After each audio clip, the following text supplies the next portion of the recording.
एक विद्यालय में बहुत सारे स्टूडेंट रहते थे, विद्यार्थी रहते थे। उसमें से एक को बीड़ी पीने की लत लग गई थी।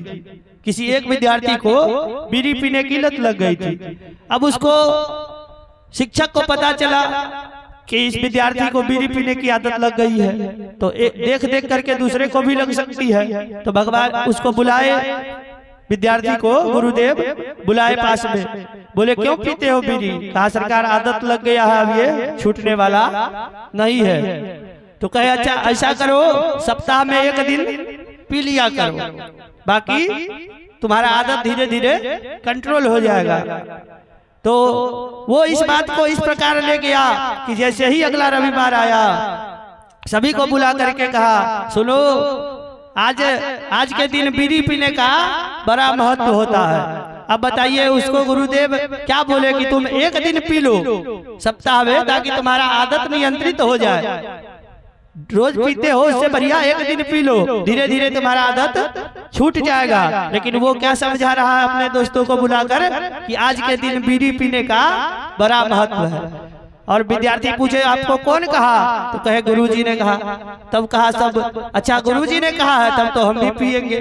तो वही बात यहाँ है कि अमुक अमुक समय में अमुक अमुक जो पशु हिंसक हो जाते हैं, जैसे शेर इत्यादि हिंसक हो जाते हैं, तो उसको पकड़ करके या तो बंदी खाना में डाल दो, या नील गाय वगैरह कोई भी हिंसक जानवर जब हिंसक रूप अपना ले, जो मनुष्यों को मारने बिटने पर उतारू हो जाए, उसकी बलि दी जानी चाहिए, ना कि खस्सी बकरी को कटवाना चाहिए।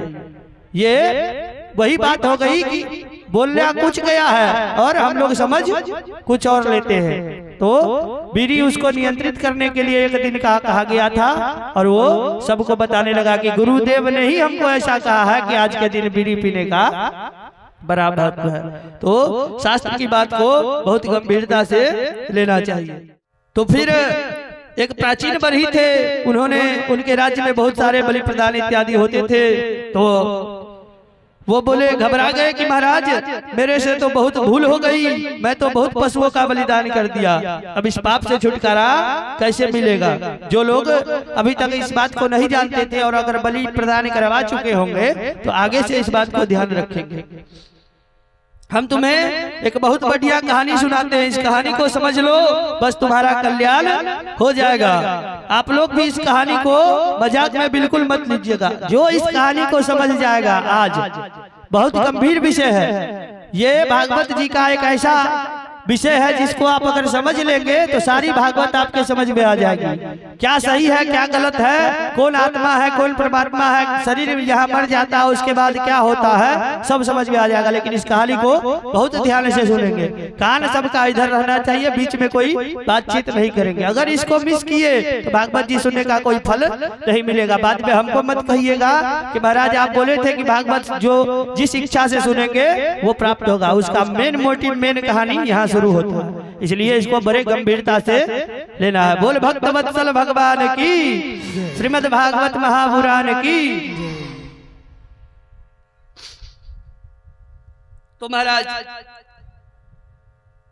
नारद जी प्राचीन बरही को जो कहानी सुना रहे थे, इस कहानी को अगर हम ठीक ढंग से समझ ले तो निश्चिंत प्राचीन बरही की तरह हमारा भी कल्याण हो जाएगा। अब कहानी को बड़े ध्यान से सुनेंगे, क्योंकि हम बाद में पूछेंगे, अभी पूछेंगे प्रेजेंट में, या तो दिमाग को यहाँ कंट्रोल करके रखेंगे, बीच में हल्ला गुल्ला नहीं करेंगे, क्योंकि मेन भागवत का जो मेन चीज है वो अभी आप लोगों को श्रवण करवाया जाएगा। ध्यान से सुनेंगे।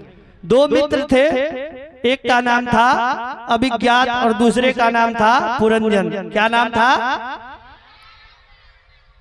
अभिज्ञात और पुरंजन। एक दिन पुरंजन बोला अभिज्ञात से कि भैया चलो कहीं घूमने चलते हैं। कौन बोला, किससे? पुरंजन बोला अभिज्ञात से। अभिज्ञात बोला तुम्हें घूमना है तो तुम घूमो, मैं कहीं जाने वाला नहीं हूं। अब अकेला पुरंजन निकला और घूमते घूमते लाखों शहर में घूम डाला, लेकिन उसको कोई शहर पसंद नहीं आया। अचानक उसकी दृष्टि एक भवन पर पड़ी। उस भवन में 9 दरवाजे थे। कितने दरवाजे थे? 9। तो उसमें घुस गया और उस भवन में प्रवेश कर एक सुंदरी कन्या को देखा, जो उस कन्या के साथ में 10 सैनिक चल रहे थे, 5 दाएं और 5 बाएं। कितने चल रहे थे? 10। कौन कौन, उसके बारे में समझेंगे। और उसके आगे एक 5 फन का नाग भी चल रहा था। कौन चल रहा था? कितने फन का? 5 फन का। और एक सेनापति उसके पीछे पीछे चल रहा था। इन सब में घिरी हुई वह कन्या राजकुमारी की तरह चली आ रही थी। पुरंजन ने देखा तो बड़ा प्रसन्न हुआ और उस कन्या के पास आकर के कहा, देवी जी नमस्कार है, क्या मैं आपका परिचय जान सकता हूँ? आप कौन हैं? तो वो राजकुमारी मुस्कुरा करके बोली, सुनो जी, मेरे माता पिता कौन हैं ये मैं नहीं जानती, शादी मेरी अभी तक हुई नहीं, लेकिन इस पूरे नगर में मेरा ही साम्राज्य है, मैं ही इस पूरे नगर में संपूर्ण शासन करती हूँ। और ये जो देख रहे हो ये सैनिक, ये सब मेरी आज्ञा से चलते हैं। पुरंजन प्रसन्न होकर के बोला, देवी जी विवाह तो मेरा भी नहीं हुआ है। तब वह कन्या प्रसन्न होकर के तुरंत वरमाला उसके कंठ में डाल दी। अब दोनों पति पत्नी बन गए, प्रेम से उस नगर में रहने लगे। पुरंजन उस नगर का राजा बन गया क्योंकि उसकी पत्नी उस नगर की रानी थी। अब उसने अपने मित्र अभिज्ञात को भूल गया, जो अभिज्ञात के साथ वह रहता था दिन रात, उसको भूल गया क्योंकि इससे विवाह हो गया।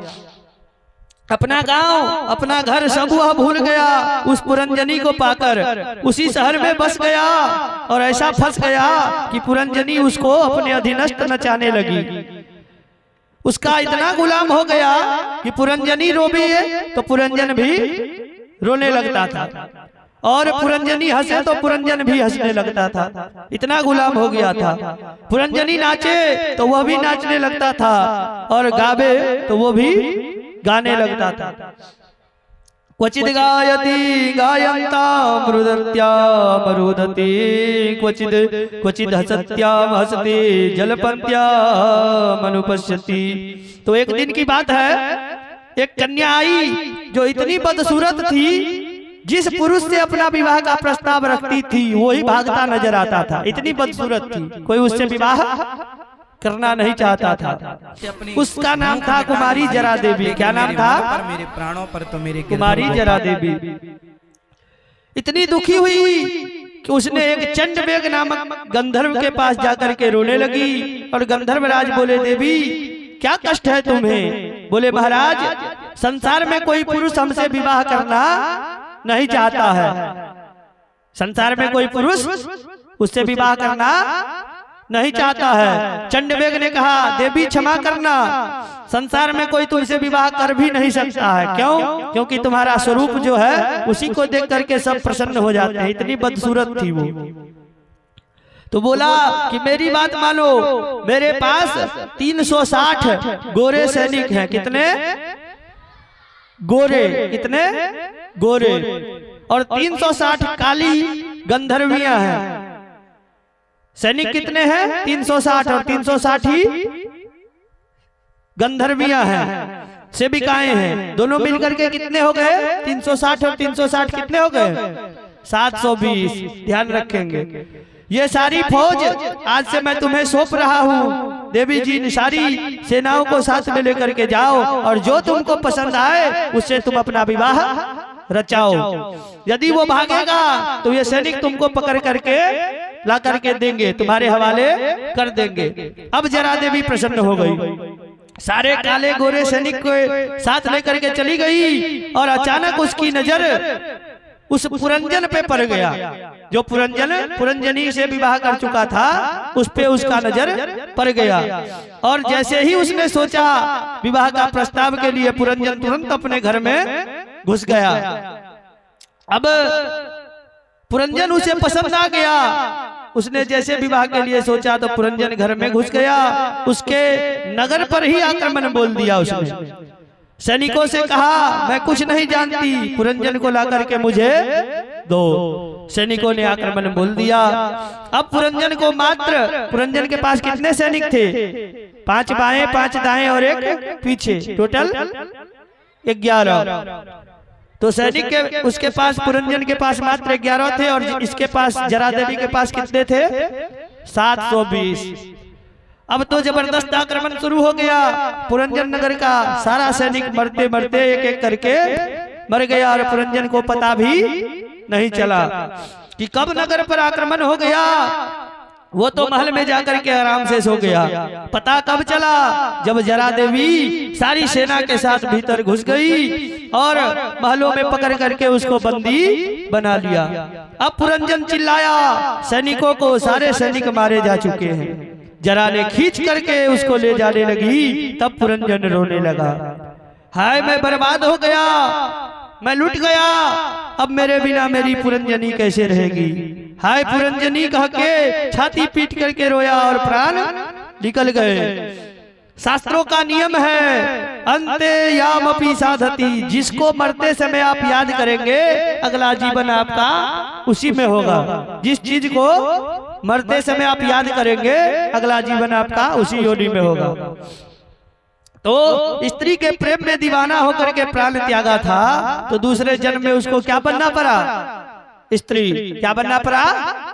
क्योंकि स्त्री को प्रेम में मरा था, उसको याद करके कि हाय मेरी पुरंजनी मेरे बिना कैसे रहेगी, और इसी के साथ उसका प्राणांत हो गया था। तो अगले जन्म में क्या बना? स्त्री।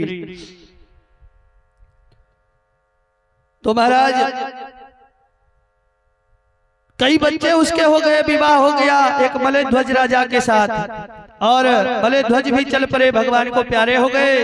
तो अपने को मलय ध्वज की पत्नी मान करके वह सती होने की इच्छा से चिता पर बैठ गया।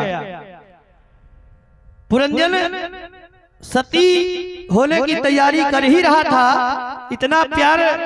ये तो रही पुरंजन की कहानी। अब पुराना मित्र कौन था? अभिज्ञात। ताली बजाइए, और अभी प्रेजेंट में है। तो उसने सोचा कि इतना वर्ष बीत गया, हमारा मित्र घूम करके अभी तक वापस नहीं आया है, लगता है कहीं भटक गया है, चलो ढूंढ करके लाते हैं। मित्र की याद आई तो अभिज्ञात ने अपना भेष बदला और पंडित का रूप बना करके घर से निकला। ढूंढते ढूंढते उसकी दृष्टि जंगल में पड़ गई। कहाँ? जहाँ वह चिता की तैयारी कर रहा था और उस पे सती होने के लिए जा रहा था। किसकी? मलय ध्वज की। तो अभिज्ञात ने देखते ही उसको पहचान गया, आवाज लगाया, कहो मित्र किसके साथ सत्ता हो रहे हो? परिहास करता हुआ हंसते हुए बोला अभिज्ञात, किसके साथ सत्ता हो रहे हो? पुरंजन बिल्कुल नहीं पहचान पाया अभिज्ञात को। नाराज होकर के बोला, तुम्हें शर्म आनी चाहिए ब्राह्मण, एक पतिव्रता स्त्री के साथ सती होने जा रही है पति के चिता पर, और तुम उसका मजाक उड़ाते हो। मैंने अपने पति के अतिरिक्त किसी को अपना मित्र नहीं बनाया। पंडित तू कहां से चला आया मेरा मित्र बनने वाला? पुरंजन नाराज होने लगा, पतिव्रता अपने आप को मान रहा था। तब अभिज्ञात बड़ी जोर जोर से हंसने लगा, अरे भैया पुरंजन जरा बुद्धि पर जोर दे और देख मेरे को ध्यान से, मैं तेरा मित्र कौन हूँ? अभिज्ञात हम दोनों मान सरोवर के हंस की तरह कितने मौज से रहते थे, और तुम घूमने को निकला था और आज ऐसा घुमक्कर हो गया है कि मेरे को ही नहीं पहचान रहा है। लगा बुद्धि पर जोर। ऐसे बचपन की कई घटनाएं याद दिलाई अभिज्ञात ने। तब पुरंजन को ध्यान आ गया, देखा तो वो भी पहचान गया। अभिज्ञात को पहचानते ही तुरंत अपने स्वरूप में आ गया, और दोनों मित्र एक दूसरे के गले मिले और पुनः लौट करके अपने घर पर आनंद से रहने लगे। नारद जी बोले, प्राचीन बरही ये कहानी तुम्हारे समझ में आई? आप लोगों के समझ में आई कहानी? क्या आई? इस कहानी का कनेक्शन क्या है? दोनों मित्र थे, इस कहानी का कनेक्शन क्या समझ में आया? सुनिए, ध्यान इधर ही रहना चाहिए। अब लास्ट पंक्ति है, अगर इसको मिस करेंगे तो भूल जाएंगे। नारद जी बोले, प्राचीन बरही ये कहानी तुम्हारे समझ में बिल्कुल नहीं आई तो समझ लो। कहानी सुनने में तो तुमको बड़ी अच्छी लगी, परंतु पल्ले कुछ भी नहीं पड़ी। कहानी सबको सुनने में आनंद आया होगा, लेकिन पल्ला कुछ भी नहीं पड़ा। तो इसका क्या मतलब है इस कहानी को सुनने का, अब समझिए। हंसते हुए नारद जी बोले, राजन ये कहानी हम सबके जीवन की है। किसके जीवन की है? हम सभी के जीवन की। कैसे, उसको समझिए। राजन ये रूपक कहानी है दो मित्र की। दो मित्र कौन कौन है? पुरंजन अभिज्ञात कौन कौन है? जीवात्मा और परमात्मा। अब समझिएगा, परमात्मा कौन है? अभिज्ञात। कौन है? क्योंकि वो ज्ञात नहीं है, उसी को क्या कहते हैं? परमात्मा। हम सब जीव कौन है? पुरंजन। पुरंजन क्या है? जीवात्मा। अब जीवात्मा ने कहा कि हम सभी दुनियादारी घूमना चाहते हैं। भगवान बोले, भाई हम तो नहीं जाते हैं, क्योंकि हम पूरा सृष्टि ही हमारा है। तुमको जाना है तो तुम जाओ, क्योंकि इससे पहले हम सभी भगवान के उदर में ही थे। जब प्रलय आता है तो भगवान सभी को अपने पेट में लेकर के क्षीर सागर में सो जाते हैं और सर्वत्र जल जल जल हो जाता है। तो भगवान बोले, भाई हम नहीं जाते हैं, तुम लोग को जाना है तो जाओ। हम सभी जीव संसार में घूमने आ गए। अब संसार में बहुत घूम लिए, लेकिन कोई शहर हमको पसंद नहीं आया। 84 लाख योनियों में हम लोग भटक गए, लेकिन कोई शरीर पसंद नहीं आया। कई शहरों में हम लोग जा चुके हैं, 84 लाख योनियों में। कुत्ते, बिल्ली, बंदर, हाथी, चींटी इत्यादि सभी बन चुके हैं, पर इन शहरों में से कोई शहर हम लोगों को पसंद नहीं आया। फिर हमने एक 9 दरवाजे के नगरी में बसने लगे, क्योंकि ये 9 दरवाजा का नगर कौन है? हमारा शरीर। मानव शरीर में कितने छिद्र होते हैं? 9। तो ये 9 दरवाजे का शरीर हमको पसंद आ गया और मानव शरीर ही सर्वोत्कृष्ट है। इस नगर में आते ही एक सुंदरी कन्या मिल गई, जिससे हमने शादी कर ली और इस शहर में बस गए। और वो सुंदरी कन्या कौन है? कौन है? हमारी मति, हमारी बुद्धि। हमारी मति ही बन गई हमारी श्रीमती। तो इसी का पूरा शासन चलता है, क्योंकि मन के इशारे पर, बुद्धि के इशारे पर ही हम लोग सारा काम करते हैं। कुछ भी विचार होता है, सबसे पहले मति ये सबसे तेज चलती है, वायु से भी तेज। सबसे तेज कौन चलता है? मति। तो इसी मति ने हम लोग की जिंदगी खराब कर रखी है। ये मालकिन है इस पूरे शरीर की, मति। ये जैसा जैसे भूख लगता है आपको, तो इसका इंडिकेशन कहाँ से आता है? माइंड से। माइंड इंडिकेट करता है तो हाथ भोजन लेकर के और मुंह में डालता है। इसके इंडिकेशन से ही सब चलता है। तो इसी प्रकार पूरा शासन इसका चलता है। और 10 सैनिक और एक सेनापति कौन है? 10 सैनिक भी तो थे, एक सेनापति भी। कौन है? 5 हैं ज्ञानेंद्रिय और 5 हैं कर्मेंद्रिय। और उन 10 का एक सेनापति है, उसका नाम क्या है? मनी राम जी महाराज। हमारे मन है इन सब के सेनापति। 5 कर्मेंद्रियां हैं और 5 ज्ञानेंद्रियां। इसका सेनापति कौन है? मन। हमारा जो मन है यह इंद्रियों का सेनापति अर्थात मालिक है। जैसे युद्ध में सेनापति के द्वारा सब सैनिक काम करते हैं, ऐसे ही मन के मार्गदर्शन में सारी इंद्रियां काम करती हैं।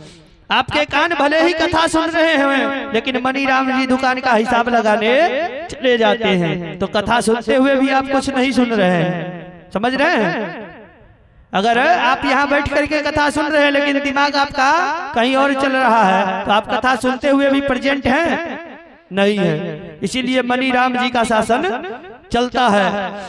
सारी इंद्रियां जागृत हैं, लेकिन मनी राम कहीं भटक रहे हैं, इसलिए सब बेकार है। सेनापति के बिना सैनिक काम नहीं करते, ऐसे ही मन के बिना इंद्रियां काम नहीं करती है। व्यवस्थित। और एक 5 फन का नाग भी था ना? 5 फन का नाग। वो कौन था? जो नगर की रखवाली करता है। ये है इंद्रिया, जो पंच प्राणवायु के नाम से जानी जाती है। क्या? प्राणवायु। ये 5 प्रकार की होती हैं। कौन कौन? प्राण, अपान, समान, उदान और बयान। कौन कौन है? प्राण, अपान, समान, उदान और बयान। ये पंच प्राण हैं जो हम सभी के भीतर विद्यमान हैं। आप सो रहे हैं या जाग रहे हैं, आपके श्वास रूपी सर्प हमेशा चलते रहता है। सांस कभी बंद होता है तो उसको सोया हुआ माना नहीं जाता है। और मौत आती है कब? जब आदमी पूरे तरह से सो जाता है। तो वो 5 फन का सर्प कौन है? हमारा श्वास। तो अब बुद्धि से विवाह करके हालत ये हो गई कि पुरंजनी रोवे तो पुरंजन रोवे। अब इसका क्या मतलब हुआ? हमारी जो मति है वो बन गई श्रीमती। अब बुद्धि के इशारे पर हम लोग नाच रहे हैं। अच्छा, ये जरा देवी कौन है?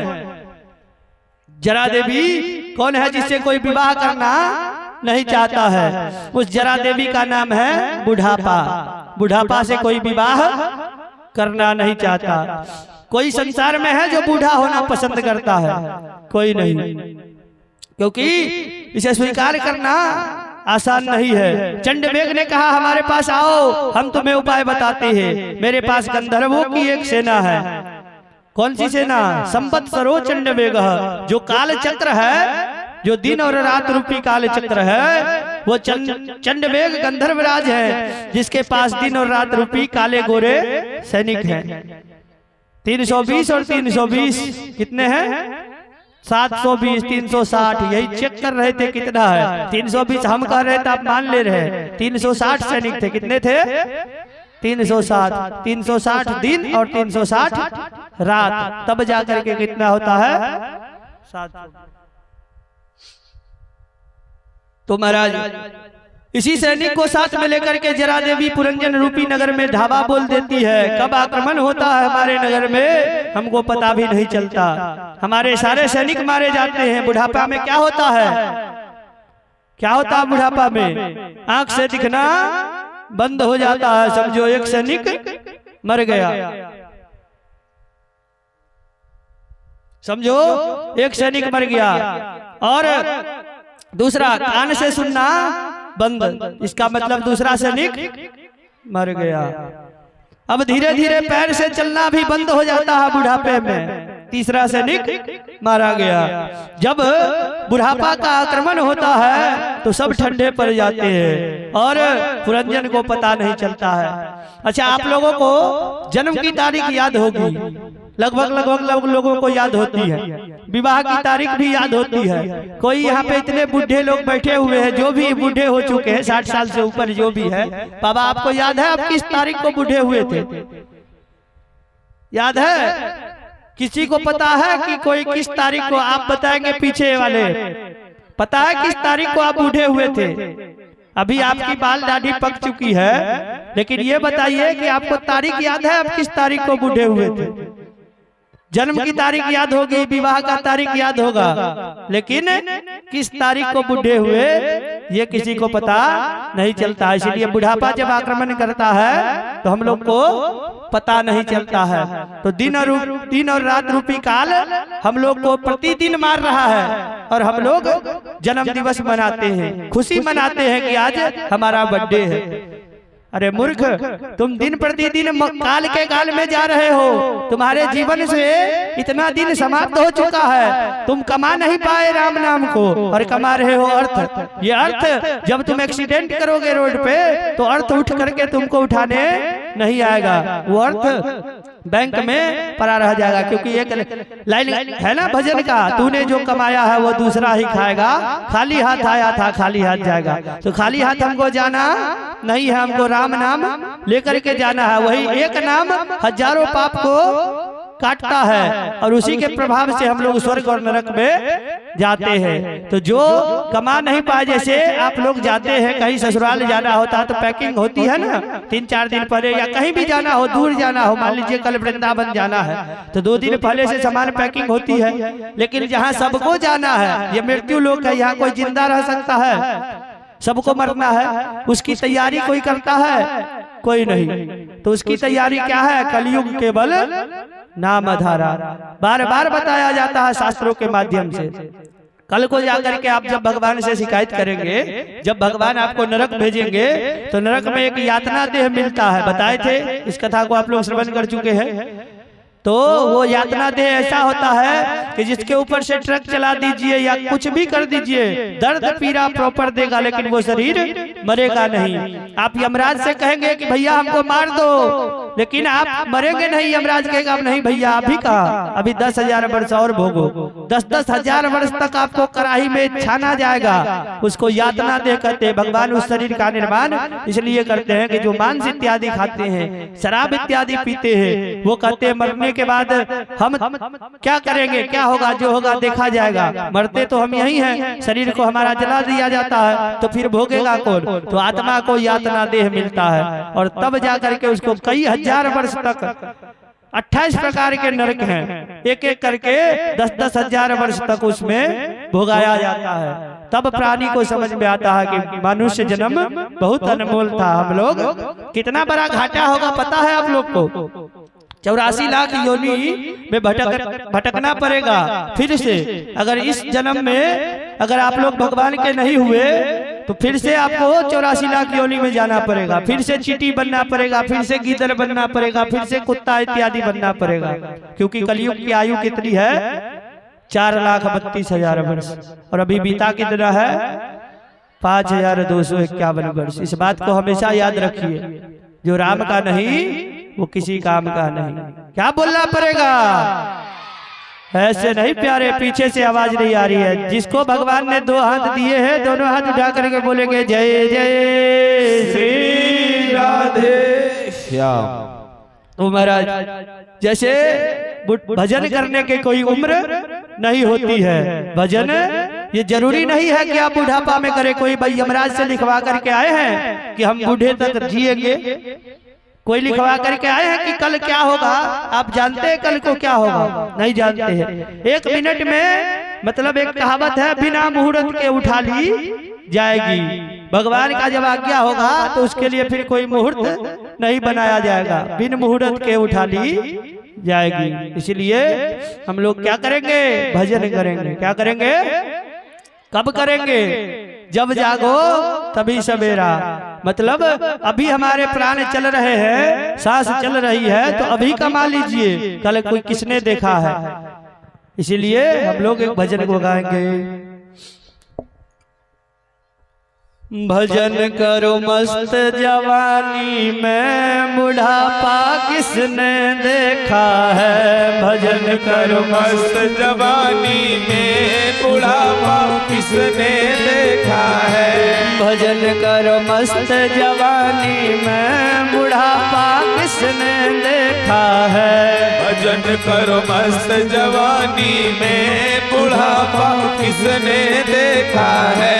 क्योंकि आप जब बूढ़े हो जाएंगे तो क्या होगा, कान से बहरे हो जाओगे, कान से बहरे हो जाओगे। भजन तुम सुन नहीं पाओगे, भजन तुम सुन नहीं पाओगे। कान से बहरे हो जाओगे, कान से बहरे हो जाओगे। कथा तुम सुन नहीं पाओगे, कथा तुम सुन नहीं पाओगे। कथा सुनो मस्त जवानी में, बुढ़ापा किसने देखा है। कथा सुनो मस्त जवानी में, बुढ़ापा किसने देखा है।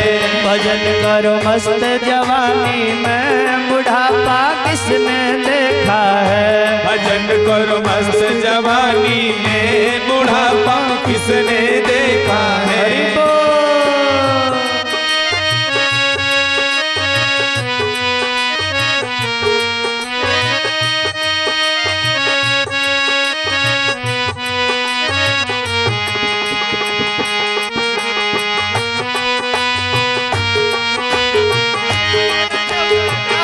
ताली बजाएंगे जो अभी जवान है, जो जिनके हाथ में जान है, वो ताली बजाते रहेंगे।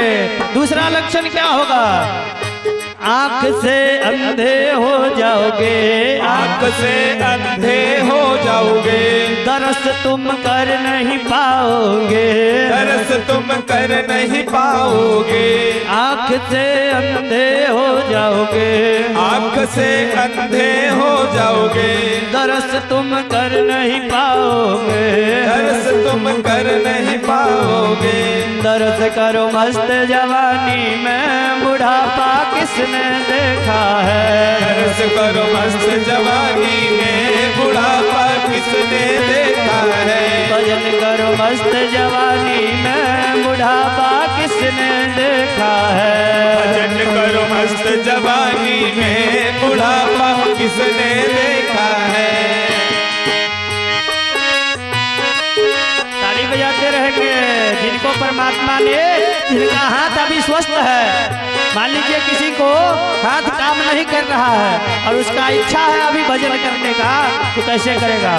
शुक्रिया अदा मनाइए भगवान का कि हमारा हाथ अभी स्वस्थ है, बजा लो, अभी नहीं तो कभी नहीं। मुंह से गूंगे हो जाओगे, मुंह से गूंगे हो जाओगे, भजन तुम गा नहीं पाओगे, भजन तुम गा नहीं पाओगे। मुंह से गूंगे हो जाओगे, मुंह से गूंगे हो जाओगे, भजन तुम गा नहीं पाओगे, भजन तुम गा नहीं पाओगे। भजन करो मस्त जवानी में, बुढ़ापा किसने देखा है। भजन करो मस्त जवानी में, बुढ़ापा किसने देखा है। भजन करो मस्त जवानी में, बुढ़ापा किसने देखा है। भजन करो मस्त जवानी में, बुढ़ापा किसने देखा है। हरि बोल। जो अपने आप को जवान मानते हैं वो खड़े होकर नृत्य करेंगे, आज नहीं तो कभी नहीं। हरि बोल। मस्ती में झूमते हुए जय हो।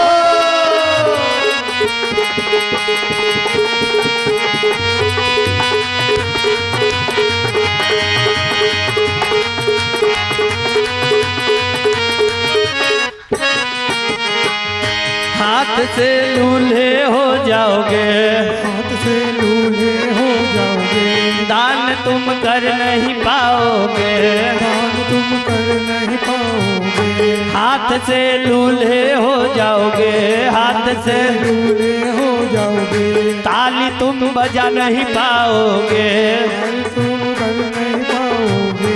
दान करो मस्त जवानी में, बुढ़ापा किसने देखा है। भजन करो मस्त जवानी में, बुढ़ापा किसने देखा है। भजन करो मस्त जवानी में, किसने देखा है। मस्त जवानी में, बुढ़ापा किसने देखा है। पैर से लंगड़े हो जाओगे, पैर से लंगड़े हो जाओगे, नृत्य तुम कर नहीं पाओगे, नृत्य तुम कर नहीं पाओगे। पैर से लंगड़े हो जाओगे, पैर से लंगड़े हो जाओगे, डांस तुम कर नहीं पाओगे, डांस तुम कर नहीं पाओगे। डांस करो मस्त जवानी में, बुढ़ापा किसने देखा है। डांस करो मस्त जवानी में, बुढ़ापा किसने देखा है। भजन करो मस्त जवानी में, बुढ़ापा किसने देखा है। भजन करो मस्त जवानी में, बुढ़ापा किसने देखा है। भजन करो मस्त जवानी में, बुढ़ापा किसने देखा है। भजन करो मस्त जवानी में, बुढ़ापा किसने देखा है। भजन करो मस्त जवानी में, बुढ़ापा किसने देखा है। भजन करो मस्त जवानी में। बोल भक्त वत्सल भगवान की जय। सारे जवानों की जय और बुढ़ापों की उनकी भी जय।